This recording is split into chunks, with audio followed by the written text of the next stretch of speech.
me forever on fire. ಒಂದು ಕಡೆಯಲ್ಲಿ ನಟಿ ಸೋನಲ್ ದರ್ಶನ್ ಅವ್ರನ್ನ ಜೈಲಲ್ಲಿ ನೋಡೋಕ್ಕೆ ನನಗೆ ಇಷ್ಟ ಇಲ್ಲ, ಆ ಸ್ಥಿತಿಯಲ್ಲಿ ಅವ್ರನ್ನ ನೋಡಲಿಕ್ಕೆ ನಾನು ಇಷ್ಟಪಡಲ್ಲ, ನನಗೆ ಯಾಕೋ ಮನಸ್ಸೇ ಇಲ್ಲ. ಅದು ದರ್ಶನ್ ಅವ್ರನ್ನ ಅವ್ರು ಈ ಸ್ಥಿತಿಲಿದ್ದಾರಲ್ಲ, ಇವತ್ತಿಗೆ ನನಗೆ ಮನಸ್ಸು ಬರ್ತಾ ಇಲ್ಲ ಅಂತ ಹೇಳಿ ರಾಬರ್ಟ್ ಚಿತ್ರದ ನಟಿ ಸೋನಲ್ ಮಾಂಥೇರೋ ಹೇಳಿಕೆ ನನ್ನ ಕಡೆ ಕೊಟ್ಟಿದ್ದಾರೆ.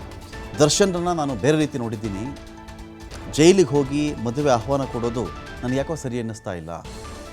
ಜೈಲಿಂದ ಅವ್ರು ಹೇಗೆ ಬರ್ತಾರೆ, ನಾನು ಆಹ್ವಾನ ಕೊಟ್ಟರೆ ಅದೊಂದು ಬೇರೆ ಥರ ಆಗಿಬಿಡುತ್ತೆ ಅದು, ಹಾಗಾಗಿ ನನಗೆ ಮನಸ್ಸಿಲ್ಲ. ಹಾಗಾಗಿ ದರ್ಶನ್ ಅವ್ರನ್ನ ನಾನು ಇಲ್ಲಿವರೆಗೂ ಕೂಡ ಭೇಟಿ ಮಾಡಿಲ್ಲ. ನಾನು ಮದುವೆ ಮುಂದೂಡ್ತೀವಿ ಅಂತ ಕೂಡ ನಾವು ದರ್ಶನ್ ಅವ್ರಿಗೆ ಹೇಳಿದ್ವಿ, ಪೋಸ್ಟ್ಪೋನ್ ಮಾಡ್ತೀವಿ ಅಂತ. ಆ ಥರ ದರ್ಶನ್ ಅವರು ಯಾವುದೇ ಕಾರಣಕ್ಕೂ ಆ ಥರ ಮಾಡಬೇಡಿ, ನೀವು ಮದುವೆನ ಪೋಸ್ಟ್ಪೋನ್ ಮಾಡಬೇಡಿ, ಯಾವ ಡೇಟಿಗೆ ನೀವು ಮದುವೆ ಆಗಬೇಕು ಅಂತ ಅಂದ್ಕೊಂಡಿದ್ದೀರೋ ಆ ಡೇಟಿಗೆ ನೀವು ಮದುವೆ ಆಗಿ ಅಂತ ಕೂಡ ಹೇಳಿದ್ದಾರೆ.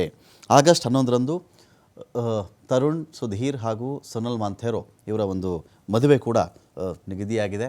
ಅದಕ್ಕಿಂತ ಮುಂಚಿತವಾಗಿ ದರ್ಶನ್ರನ್ನ ನಾವು ಜೈಲಿಗೆ ಹೋಗಿ ನೋಡೋಕ್ಕಾಗಲ್ಲ, ನನಗೆ ಮನಸ್ಸಿಲ್ಲ ಅಂತ ಹೇಳಿ ಸೋನಲ್ ಮಾಂಥೇರೋ ಮಾತನಾಡಿದ್ದಾರೆ.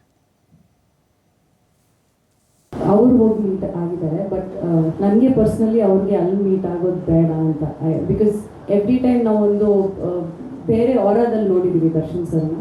So I do not want to meet in there, but ನೋಡೋಣ, probably after marriage if I get an opportunity I meet. ನೋಡಿ, ಬಟ್ ಅಷ್ಟರಲ್ಲಿ ಆಚೆ ಬರ್ತಾರೆ ಅನ್ನೋ ಒಂದು ನಂಬಿಕೆ ಕೂಡ ಇದೆ. ಅವ್ರು ಹೋಗಿ ಮೀಟ್ ಆಗಿದ್ದಾರೆ, ಬಟ್ ನನಗೆ ಪರ್ಸ್ನಲಿ ಅವ್ರಿಗೆ ಅಲ್ಲಿ ಮೀಟ್ ಆಗೋದು ಬೇಡ ಅಂತ.